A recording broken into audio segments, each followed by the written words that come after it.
and thank you for joining the first Women in Transportation and Trades event hosted by Apprenticeship Idaho, the Idaho Department of Labor, and the USDOL Women's Bureau.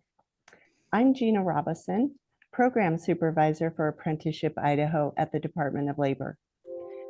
The vision of today's event is to expand the awareness of the amazing career opportunities available in the transportation and trades industries. Careers in transportation and trades offer better than average pay, benefits, and career advancement opportunities. Nationally, lower paying jobs are costing women and their families $86 billion, that's with a B, each year. And for Idaho women, that number is 121 million a year in potential earnings that are lost. These industries need workers, and families need more sustainable income, meaning healthier salaries and growth in income. There's never been a better time than now to pursue these careers. Although this event is not about apprenticeships, you will be hearing a lot about them today. If you are wondering what an apprenticeship is, simply, it's a proven successful model to train for a career while you're employed in that career. The tagline is earn while you learn. You gain valuable experience, industry knowledge, and technical training all at the same time. It offers a combination of doing what you're excited about doing and what you're good at doing. After this event, a link to the video recording and a resource directory will be emailed to you, so you can find out more there. Today would not have been possible without our key partners, and I'd like to take a moment to thank them and show our gratitude. In particular, the Idaho Transportation Department and the Association of General Contractors that helped us coordinate this event. And special thanks to the USDOL Women's Bureau, the USDOL Office of Apprenticeship, and the Idaho Department of Labor for making this event possible.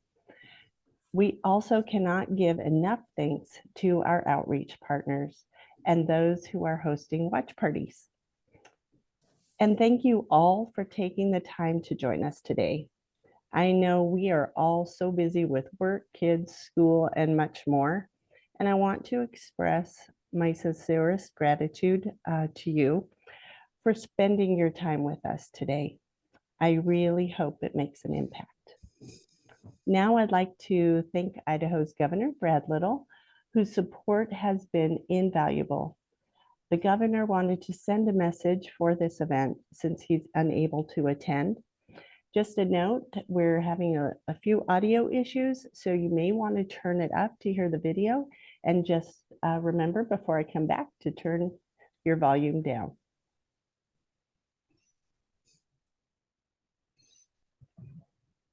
Hi, I'm Governor Brad Little. This week, we celebrate National Women in Apprenticeship Day. Apprenticeships are a proven model to build skills and wages. Here in Idaho, there are over 2,400 apprenticeships, which connect Idahoans with meaningful, fulfilling careers that set them on the path to success. This webinar is a great opportunity to celebrate the women who have found success and encourage more to learn about how apprenticeships can help them get well-paying jobs. Idaho has seen new apprenticeship opportunities grow by 40% every year since 2020, meaning there are more options than ever to find an apprenticeship that works for you. Nationwide, women account for only 14% of active apprenticeships. We're a little better off in Idaho, but there's still a lot of work to do. Our state, our economy, and our communities thrive when everyone has the opportunity to contribute, build, and grow together.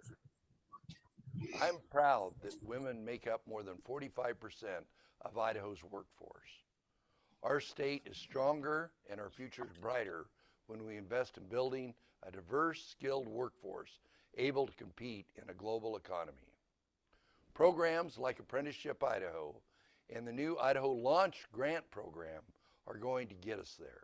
Idaho Launch Grants provides up to $8,000 for high school seniors to continue their education and training at any Idaho university, community college, workforce training, or career technical programs. It is so important that we make sure women get the training they need to be hired in the construction, transportation, advanced manufacturing, and clean energy jobs being created right now so they can build careers in fields that are critical to our state's economy.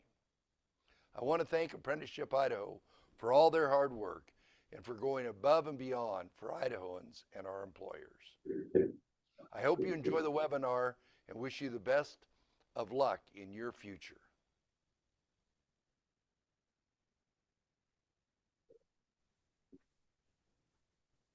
Now I'd like to share a little bit about our panel moderator and key ally in expanding opportunities for women. Kelly Jenkins Pulse is the Regional Administrator for the Western Region of the U.S. Department of Labor Women's Bureau. She leads programming and stakeholder engagements in 10 Pacific Region states to build pathways for women into high-wage jobs, eliminate discrimination and gender-based violence and harassment in the world of work. And she eliminates caregiving penalties for women, raises pay for those in the care economy, and prevents pay discrimination. Sorry about that, skipped a line. Anyway, Kelly has worked with the National Committee on Pay Equity, where she helped coordinate the first National Equal Pay Day programs. Kelly, thank you and welcome. Thank you so much, Gina. It's such a pleasure to join you. We've been working together for so many years, and I'm so excited for today's program. I want to also just do a thank you to the amazing team that you have working with you, Lindsay and Connie and others on your team. Have worked so hard to get this program together, and they also have helped us with some polling. So we want to start off with asking a little bit about you all. And if you're in a watch party, just jot down your answers on paper, and you can share those with us after the webinar. So Lindsay, can you put up the first poll for us? Perfect. So our first question, just to warm you all up, have you heard about apprenticeships before today? Let us know if you've never heard of it, if you have heard about it, but you're not sure what it is, or you're very familiar with it. Let us know what you think. Okay, Lindsay, are the answers coming in? Can you share with us? All right. Well, we've got a lot of folks that are very familiar with it. And that's terrific, because we are going to now share with you a panel of women who are excelling. Some have been through apprenticeships, some have come into trades and transportation through other doors. But I'm very excited to introduce our panel to you today. So let me start with telling you about Jan Roeser. She's been with the Idaho Department of Labor for almost 20 years, first serving as a workforce consultant, and then she moved into the regional labor economist role. Initially, she covered the South Central Idaho and most recently, Southwestern Idaho. Jan's an Idaho native, a graduate of Boise State University, and she's a former Peace Corps volunteer that served in Belize. Thank you for joining us, Jan. Thank you.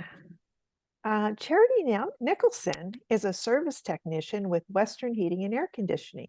Her career with Western Heating began in 2019 as a customer service representative, and she was quickly promoted to commercial accounts coordinator and dispatcher. But her desire to learn more and take on a role where she could be more active led her to realize that a job as a service technician would be the perfect fit. Her management was extremely supportive, and she began working as a technician last December. She started her schooling in August to become an official HVAC apprentice, and she's never been happier. She enjoys every call as a new learning experience and a chance to build a personal connection with every client. And she tells us they have been amazing and supportive of her work. She's also a single mom with 4 amazing boys who are extremely proud of all she has accomplished. Thanks for joining us, Charity. We also have Morgan Galway. She's a funding apprenticeship coordinator for the Idaho Department of Labor. She comes from a long line of family members who've worked or owned businesses in the trades. Throughout her adolescence, she grew up on job sites and eventually worked in concrete. And then she became an inventory manager for a granite fabrication company. This opportunity led her to work for an engineering firm as an administrative assistant, where she learned skills and abilities that she puts to good use in her current role. She has found that by working in non-traditional industries, she was able to move up the career ladder and feature skills on her resume that lists both hands-on work and administrative experience. And having both of these skill sets has been a real competitive advantage in her career. Welcome, Morgan. Lori Copeland is a technical training specialist with the Idaho Transportation Department in District 3. She's been with the department for 29 years. The first 7 years of her career were spent in District 1 Sandpoint in their construction group, where she inspected construction projects in the summer and maintained highways in the winter. That included testing and inspection of highway construction materials, measuring and paying for quantities, and administering state and federal construction projects. In the winter months, her maintenance of roadways included removing snow and ice from the roadways, fixing signs, patching potholes, repairing delineators and guardrails, and performing temporary traffic control. She received steady promotions and transfers along the way and currently works in Boise. Her current duties include designing, developing, facilitating, coordinating, and general wrangling of District 3's technical training program, where she's a statewide expert and a trainer in nuclear safety, refresher, training, entry-level driver behind the wheel, WAQTC Proctor Administration, and many other courses that the transportation workforce needs. She currently serves on Idaho's Traffic Control Oversight Committee, District 3's Employee Benefits Committee, District 3's Innovation Team, and she represents Idaho on the Western Alliance for Quality Transportation Construction Qualification Advisory Committee. Thanks for joining us, Lori, and thank you so much for keeping those roads drivable for us. Janet Zarate is a traffic and materials engineering manager with the Idaho Transportation Department. She joined the department in 2013 through the Engineer in Training program and completed rotations in design, construction, materials, environment, and traffic. These rotations taught her the value of asking questions, taking notes, and finding mentors. She obtained her licensure in civil engineering in 2017 and now enjoys supporting her team and mentoring new staff through her management role. Thanks for joining us, Janet. Jessika Doglietto, Jessica, I'm going to murder your last name. Doglietto started in the construction industry with the Nevada Department of Transportation as an engineer technician. She was a certified state of Nevada construction inspector, materials tester, and traffic control technician. Jessika worked for NDOT for 5 years and then came to Idaho Transportation Department as a contract compliance officer in the Office of Civil Rights. And during this time, she built the award-winning Iconic program and took a special interest in helping women get into the trades. Since joining Idaho Transportation Department, Jessika has progressed into the Office of Civil Rights Program Manager and now is the Workforce Development Program Manager, where she specializes in the delivery of highway construction training programs. And Bob Snyder is the State Apprenticeship Director for the state of Idaho in the Idaho Transportation Department. He's been in this role for 4 years and previously served as the U.S. Department of Labor Ohio State Apprenticeship Director. He's a Navy veteran, holds a Bachelor of Arts in Pre-Law from Northeastern Illinois University. Thank you so much, everyone, for joining us. I really appreciate that this panel is here today to share with us your amazing expertise and all of the you're really going to help us bring to life all of the things that we talk about are advantages for women in the trades and for women in transportation. And so today, as we celebrate National Women in Apprenticeship Day, I couldn't think of a better way to, celebrate this day than to hear the stories of those of you that are just making your living, keeping our roads safe, building our buildings, and just, making sure that our community is livable and growing. Before we go to our panel, though, I want to just ask Lindsay if she can pose us another question for another polling question.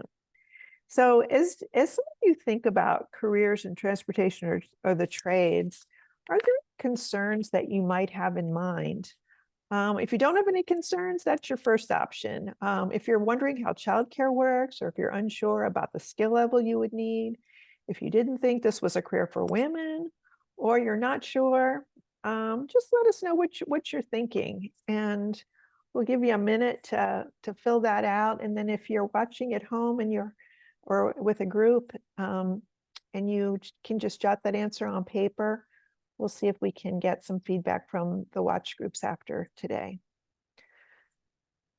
Can you share the results now, Lindsay?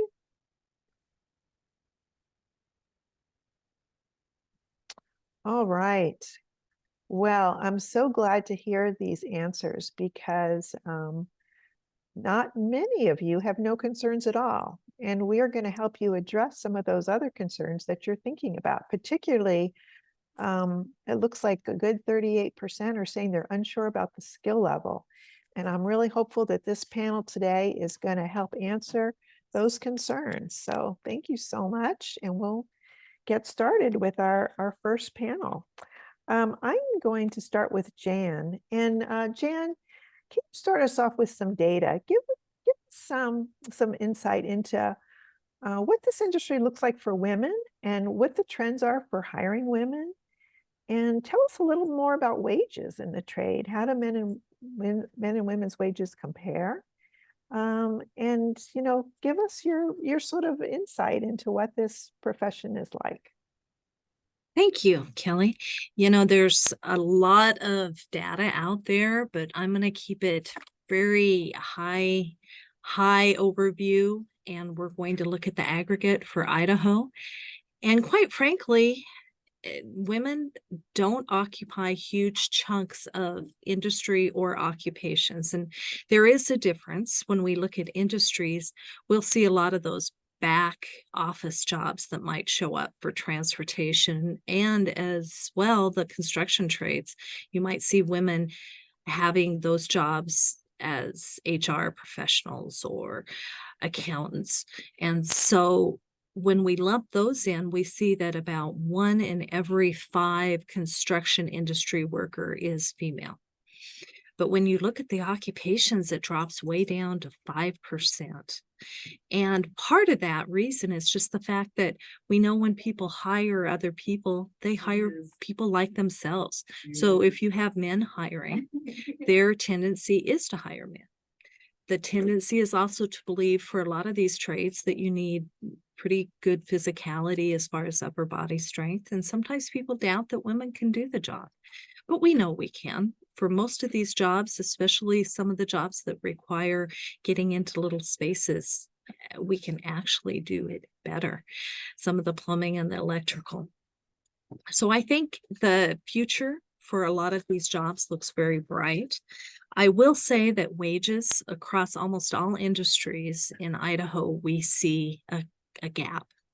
And men traditionally make more in almost every industry. There's very few exceptions. And when you're looking at occupations, you can get a little closer. There's certain occupations that have less of a gap. But when you're looking at construction, usually you see a 25%, 30% gap. And same with transportation. We have less information on transportation because it's been a smaller part of the the job collection that we pull from. In the past, truck drivers were typically independent contractors. They weren't covered by unemployment. And so we have limited information on transportation going back as far as turnover rates and some of these things that really look good for women. Turnover rates are so much lower in the construction industry for women than they are for men. Women that get into construction are serious. They want to prove themselves and they're not flighty, so they stick with their jobs. There are definitely reasons to hire women. When we look at what the trend has been over time, it's only getting better, and especially through the pandemic, because we saw so many people retire. And construction is one of those industries that had a lot of older people in it, so it saw a lot of retirement.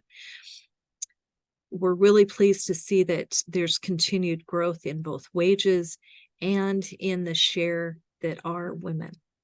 I will say that another thing that I think bodes well for women is that there's getting to be more transparency about wages. So when there's awareness that you're paying a disparate amount for the same job to a different gender, there's usually change that can occur. So things are looking up, and there's a lot of positive indicators that these are jobs that women can hold and be successful in. Apprenticeships definitely help because you have the ability to learn that job and earn at the same time. And women and men need that opportunity. Thank you, Kelly. Oh, thank you so much, Jan. I really appreciate those insights. And, you know, the wage gap is something that women experience in nearly all occupations. But if they're in occupations that pay higher overall to start with, they're that much more likely to be earning higher wages overall. Yeah.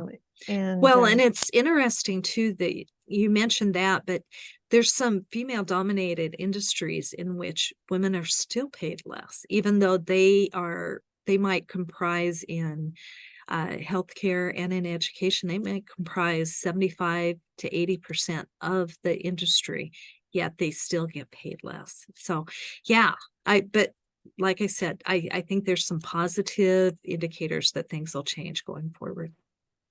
Yeah, you're exactly right. And you also reminded me to share with the audience that on the Women's Bureau website, dol.gov/WB, we'll send you the link in a resource guide afterwards. But you can go on our website, and on our data page, there's a really cool a map that you can pull up, and you can look at the state of Idaho, and you can pull up different occupations and see what the wages pay for both women and men for like over 250 occupations. So it's a really fun tool that you can play with. So I hope you check that out after the webinar. Sweet. Let's see if we can do another quick poll. Now that Jan has sort of shared some, big overview picture with us. If Lindsay can put up the next poll, we're going to ask you what kind of other career information and support would be helpful to you as you start thinking about these careers. Would you be interested in maybe doing a tour of an apprenticeship? Would you like more opportunities to talk to women in the field? Do you like reading materials or descriptions of different jobs? Do you want more information about wages, benefits, and earning potential? Do you want information about career pathways after apprenticeship? And if you're not sure, that's okay too. You can let us know. I'll give you a minute to fill out the poll.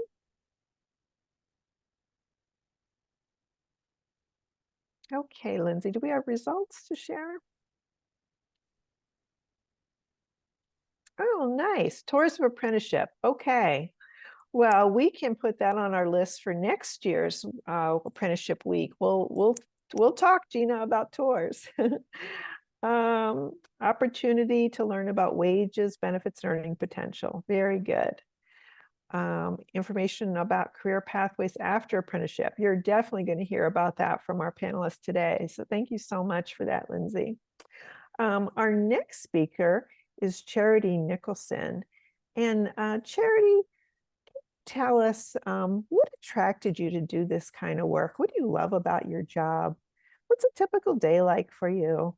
And what would you encourage other women to think about as they're considering jobs like yours? Well, to start off with, I guess I really never anticipated this would be a career that I would ever be in, up until just a couple years ago. It was by chance that I heard about Western Heating and Air, my employer. I knew a service technician and found that Western really took care of their employees. And I went to a Christmas party and knew that Western was somebody who I wanted to work with. I started off as a CSR, as you said, eventually moved my way to a dispatcher. I learned a lot. I had no knowledge about HVAC before I started in this position. I learned a lot. And I'm the type of person that has to have a continued education. I can't sit still. I need to always have my brain working, solving problems. And I brought that up to my manager, and well, he was absolutely supportive and gave me the opportunity. And in a couple months, I was out in the field. And then really what I love about this position is every day is a different opportunity to learn. No call is the same. Every single call, I'm figuring different things out. I'm problem solving. And I absolutely love it. I get to meet different people every single day, and every call that I go on, it's a new opportunity to touch the life of someone who you would have never met. You also get to form those connections. 50% of Western's customer base is female. It's huge. When we have, let's say, 22 male technicians and 1 female technician, the females have really appreciated the presence of a female technician in their home. I've got nothing but good responses from our customers. You know, there's every now and then a customer who says, what are they going to think of next? Once they find out I'm coming to their home. And, you know, all you can do is sit there and be confident and take their system apart and put it back together right in front of them. So, but I think that's really what I love, is building that connection with our customers and, you know, their pets. That's the one thing that I love, is being able to visit pets every day, almost every call. So that's been amazing. But to go along with the apprenticeship, Western has a really good relationship with CWI. And it's been a really easy process getting that started as far as getting schooling taken care of. It's I have a flexible schedule where I work 40 hours a week, and of course have my 4 children that I take care of as a single parent. So having that flexibility of CWI and being able to work with my employer on my schedule has made it possible. So the apprenticeship has been a great experience. I'm learning with college and on the job training.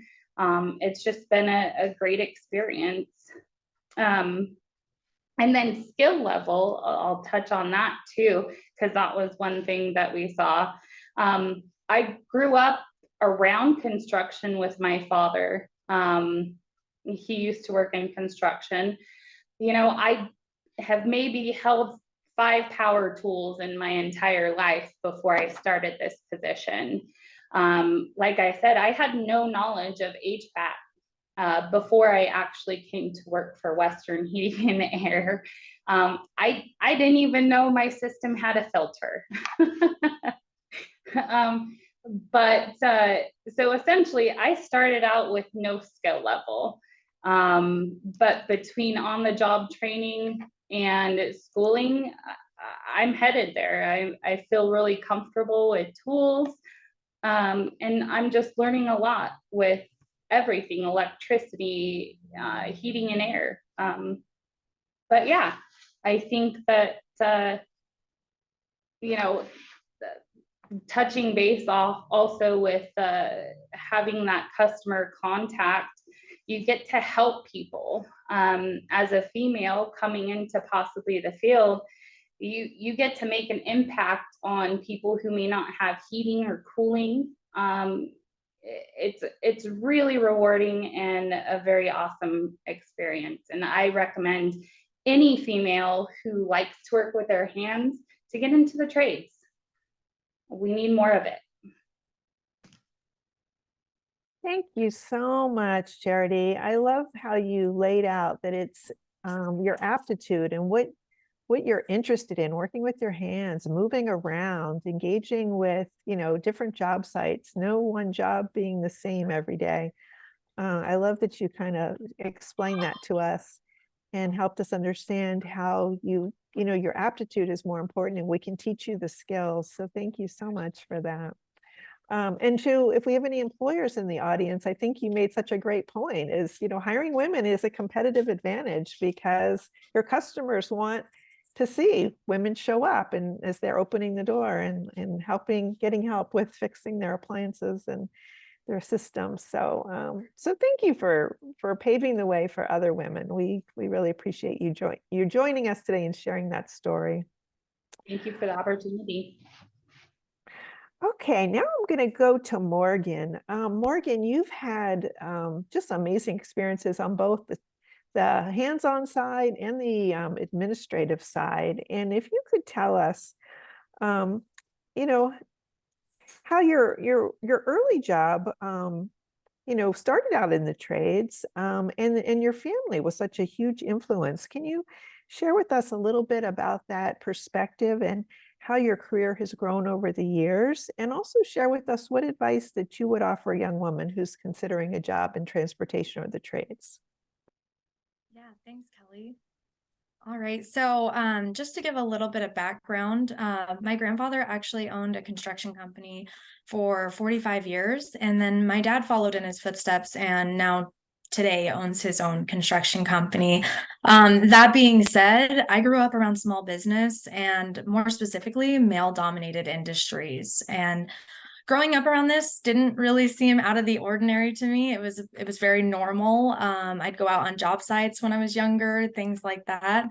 And my family taught me from a really young age to not be afraid to get my hands dirty. And they also encouraged me that I really could do anything that I wanted, even if it was outside of those societal norms. And so about 5 years ago, I started entering into those more male-dominated industries. I started working for a granite fabrication company, and I was actually the only woman on a crew of 50. And so this was really an intimidating experience, walking in and being the only woman. And even though I had grown up around that, it still was very intimidating. And but one of my favorite things that I like to tell people is you can't grow if you don't step outside of your comfort zone, which is exactly what I did. And stepping out of my comfort zone and into this industry really allowed me to gain skills that made me stand out on resumes, but also gave me the confidence to move into other industries and positions, knowing that I brought a different and valuable perspective to the table.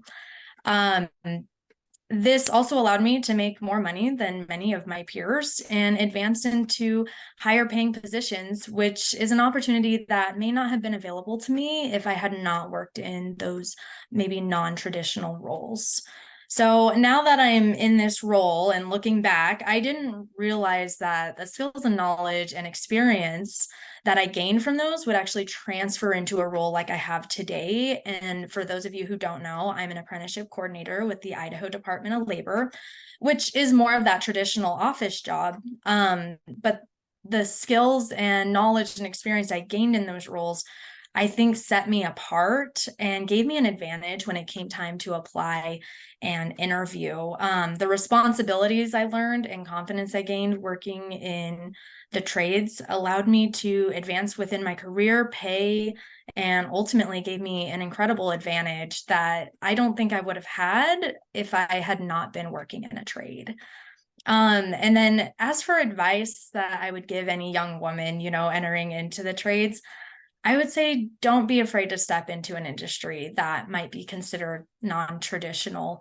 Going into a trade will only improve your skills and knowledge and, give you an opportunity to advance your career pathway. And the other thing I would say is, don't be intimidated and scared to step outside of your comfort zone. And just remember, you bring just as much to the table as anybody else, and your knowledge and ideas can be valued and will be valued. And I think, a small step of confidence can go a long ways, especially in industries like trades and transportation. Oh, thank you so much for that, Morgan. I really love that advice. And I love that you feel confident about sharing information about wages. It's not hard. It's not easy, rather, to talk about wages. We don't go around to people say, hey, what did you earn last year? And so it's hard for women to get information about where are the high wage jobs. And I think you make a really good case for looking at the transportation careers, the trades careers as a place to find those higher wage jobs. So definitely thank you for that. Thank you. Our next speaker is Lori Copeland. And Lori, you started your career as an apprentice, but over nearly 3 decades, you've risen to become a safety highways material and inspection expert. Can you give us some insights about how women's perspectives add value to the work, and what changes you've seen for women along the way, and what you want women to know about working in these careers? Yeah, Kelly, thanks for the opportunity. I started in the transportation industry actually as a 3rd generation department employee for the Idaho Transportation Department the day I turned 18. And as a transportation technician apprentice, I worked on highway construction projects and maintaining highways, as Kelly mentioned earlier. And in doing that as an apprentice, I was able to try a lot of different things and really search out and find things that not only was I good at, but that I really enjoyed. And I had a lot of help, of course, along the way from coworkers and managers and mentors and things like that. But like Morgan said, I kind of didn't know the difference when I came into the industry, that it was really non-traditional initially. I mean, it's hard to not notice it a little bit later. A couple years in, I kind of turned around and looked around me, and there was one other woman in the field of, 100 and some department employees in my district, and there was only one other woman in the field. I think the interesting thing that I learned through that process, not only finding things that I love to do, but discovering that the perspective that I bring to my work as a woman is different than most of my male counterparts, and that there's value in that. And there were often times when I would sit at a table and there was an issue and we were all trying to kind of figure it out. And I was able to come to the table with a solution or a perspective that no one else in that room would have come to, just because of the lens that I bring differently. And so I think that that different perspective I learned to value, instead of measure how different that I was in the industry. And as I look back now, 30 years later almost, I mean, that's one of the things that I'm really proud of. And I've learned to really embrace that. I remember days early on in the industry where there were a lot of things that were, specifically like build oriented that maybe I wasn't made for, like lifting the hood on a 10-wheel Mack dump truck. just to get the hood open, I would have to come up with different strategies than some of my counterparts that could just like heft the lid up. And instead, I had to learn that, well, if I put my foot here and I kind of angle my body weight this way, like I can do the same thing that they can a little bit differently. Or if I was getting a bag of material from the roadway to test, instead of getting a 75-pound bag, maybe I got two 35-pound bags, and I did the same work. And some days that the different strategies that I would employ to figure out how to get things done actually changed the way that we did things, and allowed, you know, a better process through that. So never be afraid to come to the table with those things that might seem somehow weaker, but instead I like to say, like, work smarter, not harder. I also think that in my, 30 years, some of the things that I have valued is that opportunity to try different things in different trades. And I really found something that I love 20 some years ago in construction, and that was teaching other people about technical skills in highway construction. And I never would have found that. That's really completed my journey to a career if I hadn't been working in the transportation trades in the field. And so you just never know what path you're going to find. I mean, it could be a highway or a county road. No, I'm just kidding. I also think that it's important to, if I were to give advice, I would say it's important to do you. Don't try to do somebody else. It's not about competing. It's not about that you're not the same as a male counterpart in the industry. It's about doing you and coming to the table and being the best you, and focusing on that can really open up a lot of doors for you, because if you can harness that perspective, people will notice that. It shows in your work, and just the joy for what you do. Growing up, my dad taught me, you work hard, you do good things, and you don't worry about the rest. And that's paid true for me. Almost 30 years later, I manage training for a district of 250 employees, and train a couple specialties across the state of over 1,000 employees technically in training. So I like to say, like, I'm there. Oh, thank you so much, Lori. I love that you illustrated the fact that once you get those basic skills, there's so many opportunities open to you. And I think we got that a little bit from Morgan as well. There's inspecting, there's instructing, there's administration, there's becoming a contractor. Just so many various career opportunities. And I love that our panel is helping illustrate all those options that are available. So thank you so much for the work you do and for sharing your story with us. Now I'd like to turn to Janet Zarate. And Janet, tell us, how did you enter this field? What do you love about your work? And also, can you tell us how mentoring contributed to your success, and how you see mentoring as being key to helping women succeed in trades and transportation? Kelly, thank you for the opportunity to be a part of the panel.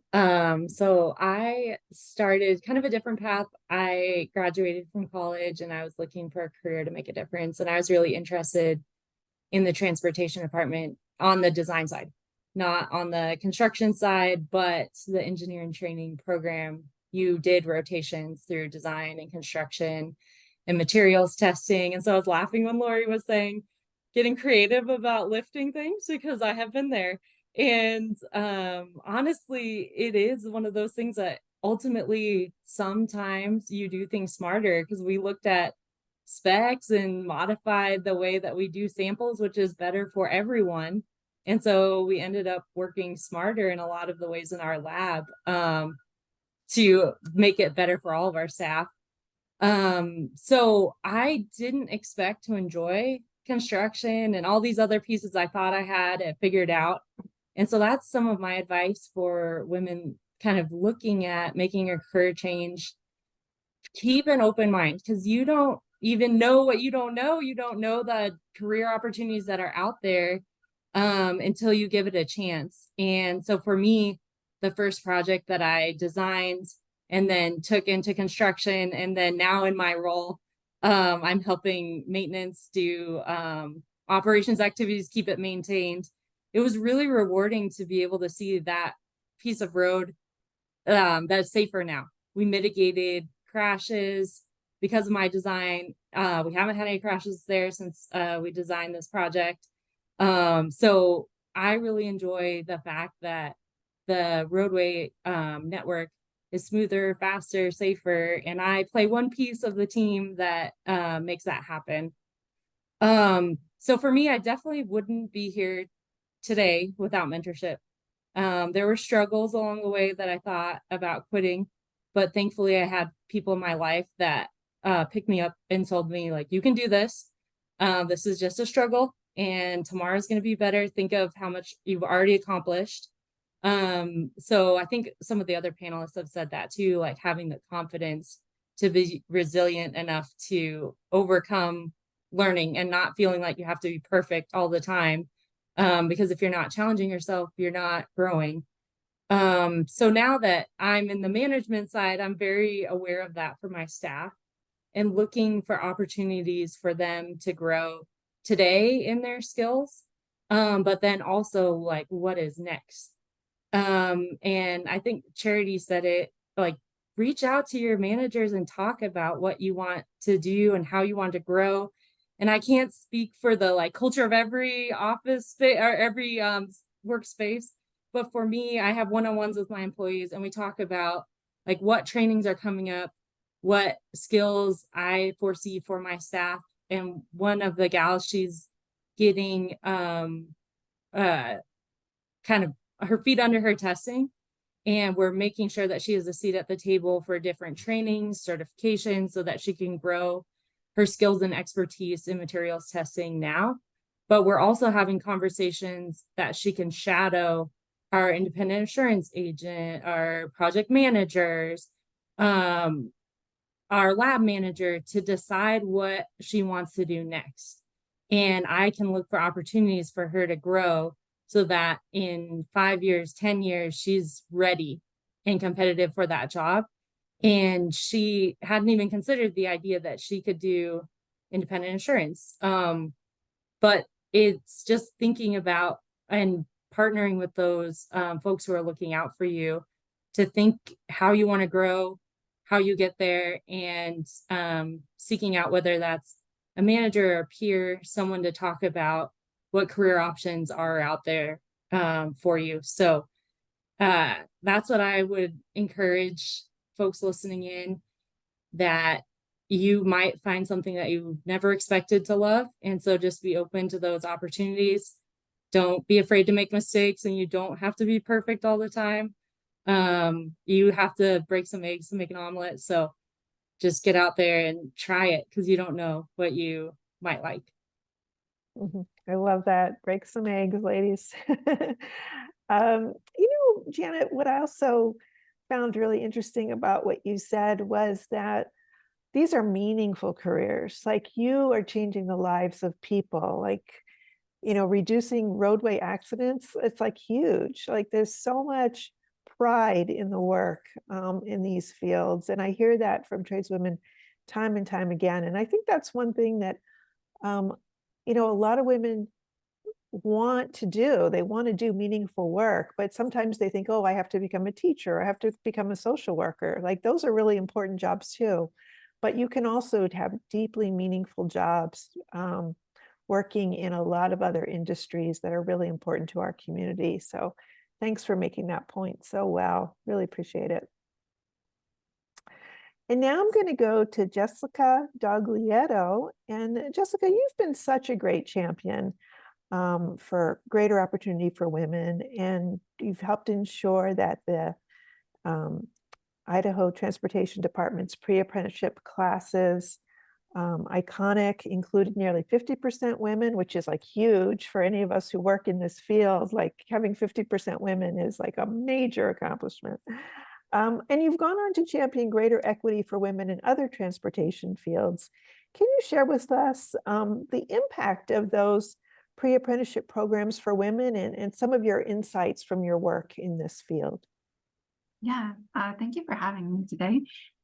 So my work in Iconic, I've had helped many women get through the program and who have gone on to do amazing things, and it has changed their lives significantly. I've had women reach back out after the training and express their gratitude because they're single mothers of, 2 children, and they used to work 2 jobs and could barely make ends meet. They were working nights, they were working weekends, and now they work in the construction trades and they make enough money to not work 2 jobs. They don't have to work on the weekends, and they're saving money, and their life is significantly better. I've had a number of females go on to be heavy equipment operators for major construction companies.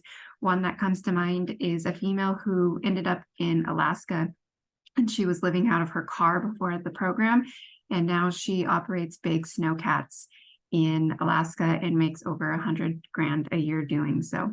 So it's very rewarding to see these women progress and how far that they've come and where they get there and how they get there. The advice that I would give to women entering the industry is don't be afraid to be yourself, and don't be afraid to speak up and be a person at the table. You have great ideas. You've got so much to offer. It is so important that you are there and that they see you and they hear you. Don't be afraid to raise your hand and take on additional responsibilities and get involved, be a part of a number of different things, different programs. I take every opportunity I can to progress my career involving and volunteering. I'm actually right now in Washington, D.C., helping build out career paths for highway state inspectors for construction. And I get to be a female voice on that panel and get to help drive that along. One piece of advice that I would give is always sit at the front of the room. It helps you be engaged. It helps you be present. You ask more questions, and that presenter remembers who you are, and they want to engage with you more because you were involved. And yeah, I think that's all I got today. Well, that is a lot. And thank you for the work you do for the state of Idaho and for going to Washington and bringing those great ideas at the national level. We really appreciate it. I really love the story about, women having to work 2 and 3 jobs to, get enough income together. We know that that's a challenge for many women. And I think that having the opportunity to work in the trades, as you said, 1 job, probably with benefits, probably with a pension, health insurance, and the ability to be home on the weekends with your family is so important. So thank you so much for that. Now I'd like to go to Bob Snyder. Bob, you've been working with the apprenticeship coordinators and programs for so many years, and you've seen what it takes for people to succeed in the trades or in the transportation fields. What qualities do you think help people thrive in the trades, and what would you encourage young women to consider or to think about before considering taking on an apprenticeship? The first thing I had a prepared speech, but the first thing I would say is see Charity, Megan, Janet, and Jessica. I mean, they basically are an example of what, every employer is looking for. The employer out there wants a sponge, somebody who's just going to suck up knowledge and suck up everything. And one of the things, I have a really unique perspective on apprenticeship. I basically like it. I've worked 20 years for the Office of Apprenticeship, but I've really worked in apprenticeship my whole life. I grew up blue collar neighborhood, Chicago. Your dad was either a cop, a fireman, or a tradesman, or some kind of union machinist, mechanic, something along those lines. So basically, every job I ever had, I was schlepping this or schlepping that for the local plumbers, the local concrete workers. I was kind of born into it. I give you a brief story about women in construction. I was at a class reunion in Chicago about 2-3 years ago, and a good buddy of mine, I had worked for his father, and he had inherited a family plumbing business from his dad. And he was telling me he was getting ready to retire, and I knew he had 2 kids. I knew he had a son and a daughter. And I said, so who's going to take over the family business? And he's like, well, not my knucklehead son, that's for sure. So, his daughter is going to take over the family business. Advice I would give to young people, be prepared. Again, do your homework, do your research. There's a wonderful site called ONET. I'm not sure if many of you are familiar with it, but it's a site you can Google up, just type in ONET, and it's a site you can go into and you can put any occupation into that search engine you want, and it's going to tell you the outlook, salary ranges, what kind of education you're going to need, what kind of background, what kind of skills. And I've got a 20-year-old daughter who I, very much got her into that when she was in high school. And I'm quite proud of her. She got an internship with Building and Land Management here in Boise as an ecologist, which is what she's majoring in at Boise State. So she is making headway and heading in a good direction with all that. One of the things, a funny story I'd like to share with you guys, about 2 weeks ago, and I sent this to Gina, and if any of you want it, I'll send it to you. But my regional manager sent me a video of a 1963 program called What's My Line? Now, basically, contestants come out and the panelists try to guess what their job is. And 2 of the contestants on this particular episode, it was in spring of '63, were 2 young ladies from Twin Falls, Idaho. And they come out and they're all in their 1963 gowns and their Jackie Kennedy haircuts and, the whole 9 yards. And the panelists started asking them questions. And then it turned out they were union painters in Idaho Falls. And the guy, the moderator, after he was done with talking with them, said, that these ladies are part of the Department of Labor's Bureau of Apprenticeship and Training apprenticeship programs.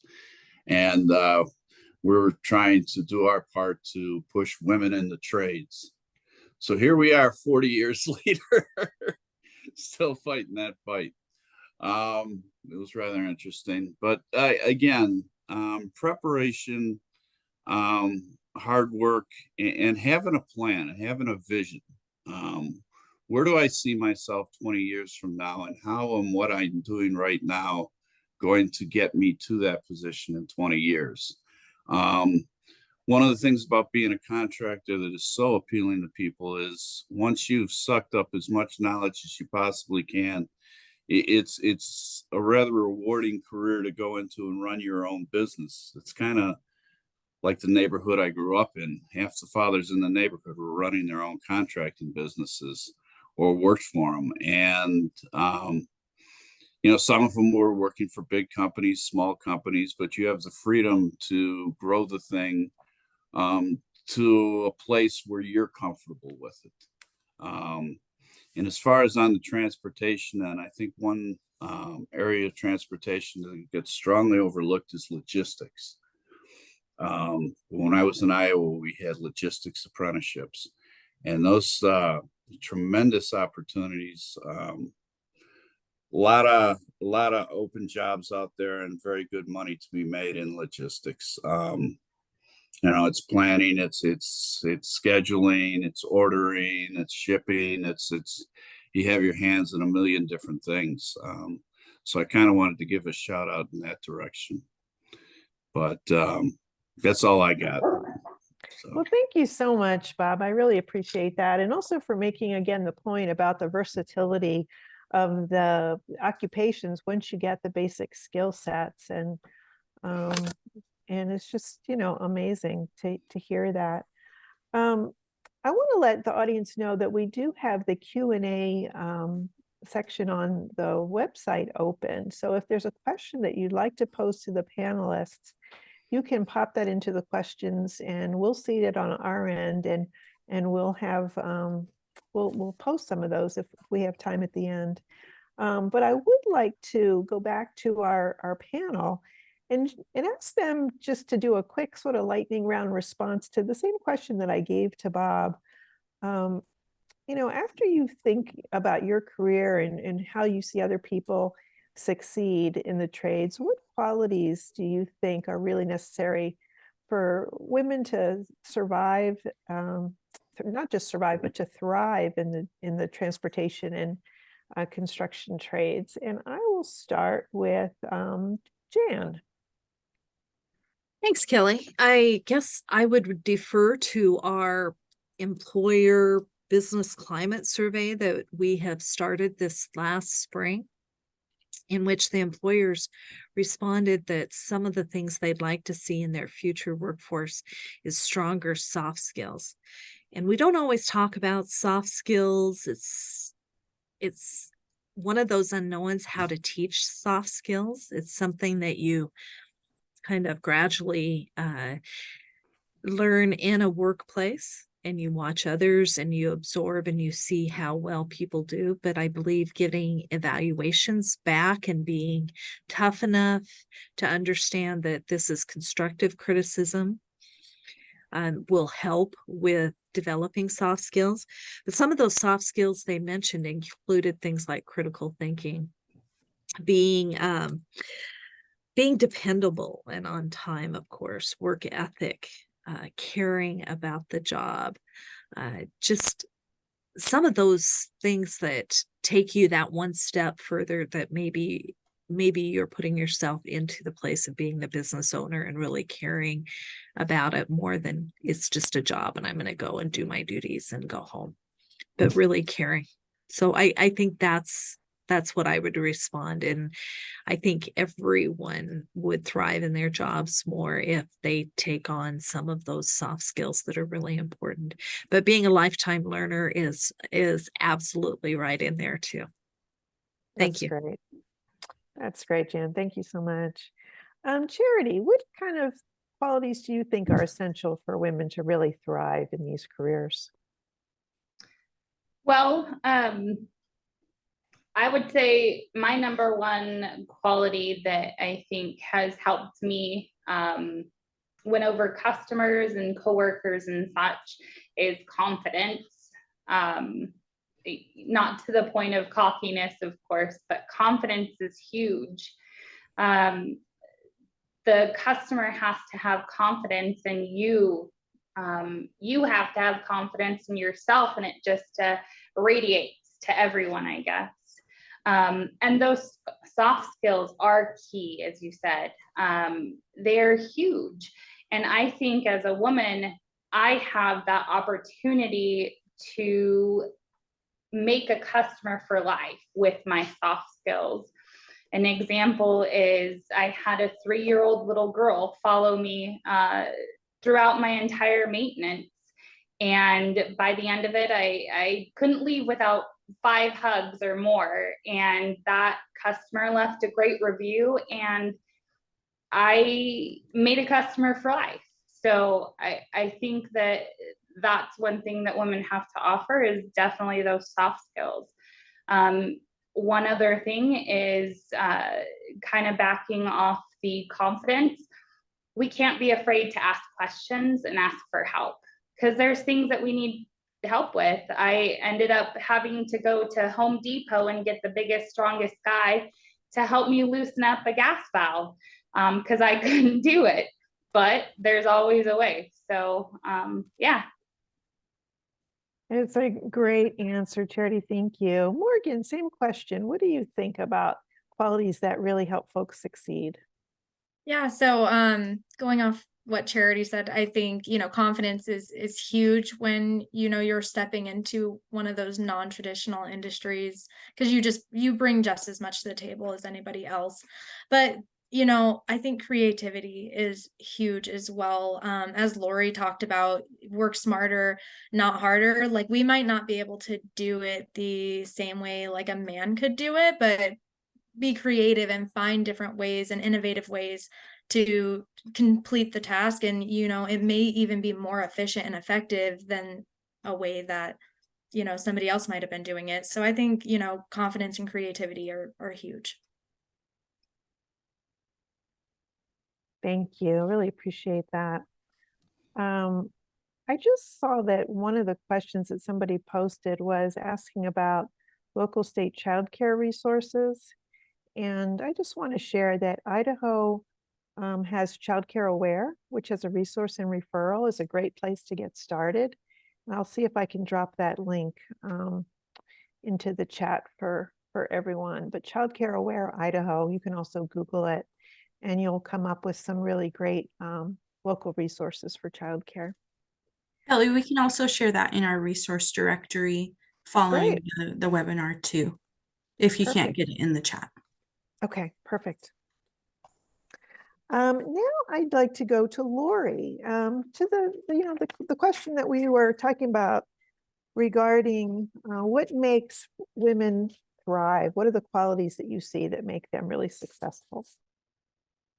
I think, like I mentioned, I mean, there's already been some great ones mentioned, but as I was talking about, not comparing yourself necessarily to other people, but instead, I've really tried to focus on accepting the feedback from those around me, and then looking at myself and saying, like, how could I do tomorrow better than I did today? And leaving it there and not looking at it as a point of like, oh, I didn't do great or I'm not good enough. That was today. Like, what can I do tomorrow that's better than how I did today? And always just looking for that and relying on those around you that you can trust to give you that feedback and assistance in discovering those things. Thank you so much, Lori. And we're going to go to Janet. What kind of things would you add to this discussion? Yeah, I would agree with what the rest of the panelists have said. And I would say don't be afraid to ask questions and learn what hard technical skills you need to know to be successful in your job. And then at least the women in my office who are really successful, I feel like they help nurture a culture of mentorship. And so as they learn those skills, they're helping foster training other folks. And so I think that is it's part of the soft skills that we were talking about that gets them ahead in future management roles and other opportunities, because they're building a culture in the company that everybody else wants to be a part of. That's terrific. Thank you for that.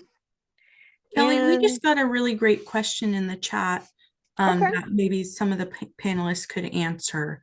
And it's, what training programs in Idaho should young women be looking at to get into the construction industry? Where is the best place to start? I'll take a swing at that one. My office would be a good place to start. Every registered, we have all the registered programs, and I know when they hire and that type of thing. So if you're interested in applying for any of these positions, drop me an email sometime or give me a call. I'd be glad to help any one of you in your endeavors to pursue an apprenticeship. Great. Gina, you want to add on to that as well? Yeah, so the Idaho Department of Labor has several locations around the state and workforce consultants to help individuals who are looking for any kind of job, whether it's an apprenticeship in the trades or transportation industry or not. And we work very closely with Idaho Transportation Department and other employers, as well as sponsors of apprenticeship programs to help them recruit for their apprenticeship programs and their other jobs. So I would just say, where do you find out more about these opportunities? Go to your local Idaho Department of Labor office and talk to a consultant. Perfect. Jessica, you want to add on to that question? Yeah, I do. So putting the plug in for Idaho Transportation Department, we have so many TTA positions open right now, especially in the eastern part of the state. The OE manager would be so upset with me if I did not mention that those are open. We do train internally, and we do help you get your CDL. We pay for it. And you get to work with amazing people like Janet and Lori. And we really, the culture of ITD, it's very supportive. In addition to that, I am also working on an installment of Iconic for the spring of 2024. And so I will be seeking applications in partnership with the Idaho Department of Labor on that here shortly. Jessica, do you want to expand on what a TTA is? Sure. A TTA is a transportation technician apprentice. They do the work on our highways. They will plow snow in the winter, and they also do maintenance during the summertime. There is opportunity to expand out from the maintenance side and help in the construction side during the summertime, and you'll get to learn how to test materials like Janet. And you get to go through Lori's material testing courses, and that includes the radiation safety courses. In addition to that, if you're also testing materials, then you also might learn how to inspect work. And inspecting work is so much fun.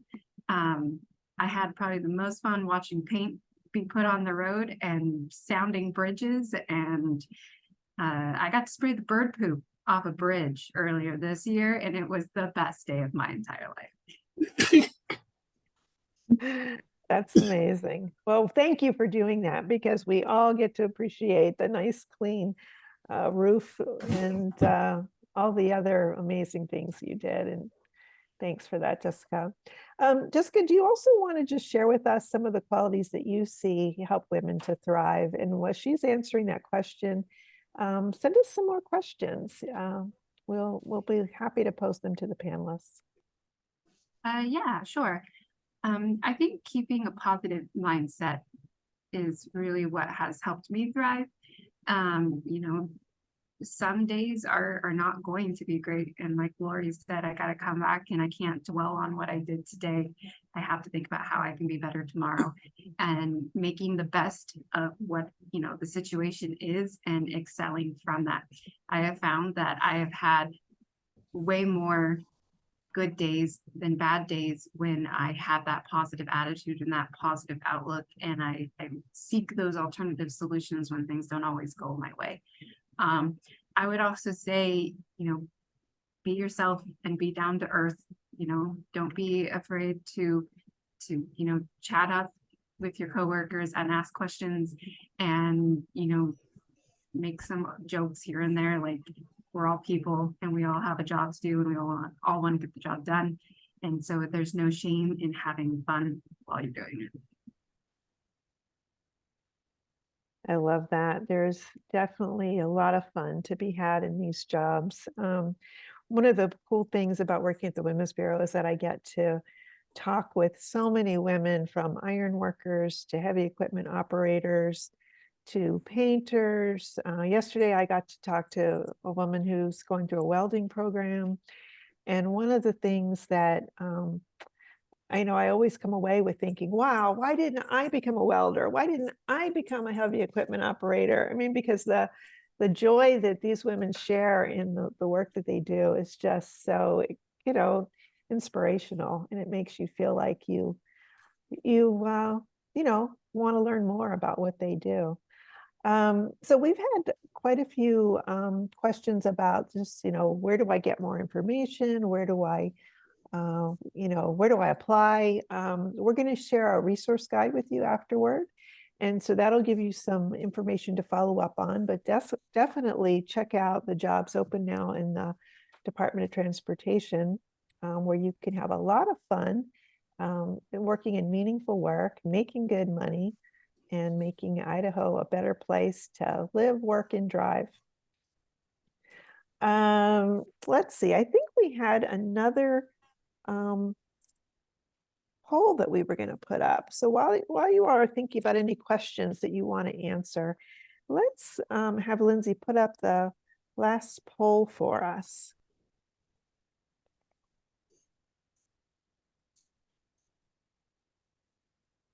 Okay, so after listening to our speakers today, what do you think about these job opportunities? Does it sound like these are meaningful ways of contributing to the community? And, you know, give us a yes, give us a no. And if you're inclined to type in the chat, you know, any takeaways, we would love to get some response from that. I'll just give you a minute to respond. I guess you all could hear my dog thinks these are very meaningful job opportunities, so he had to chime in.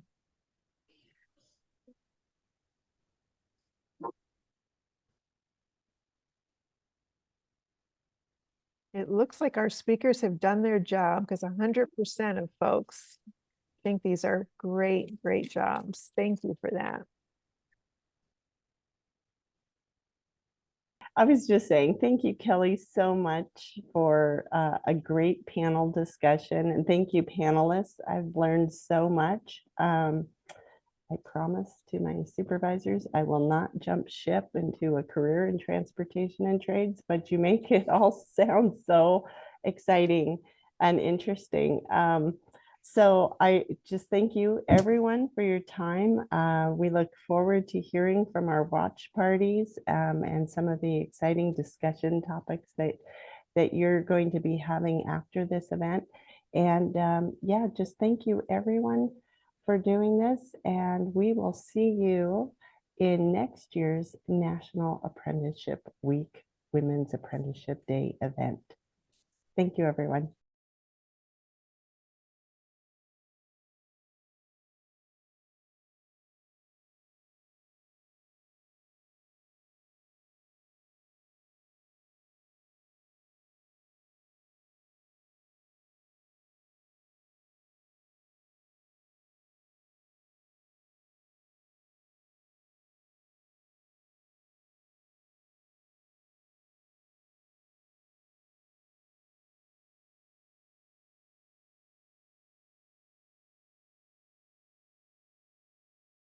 Yeah.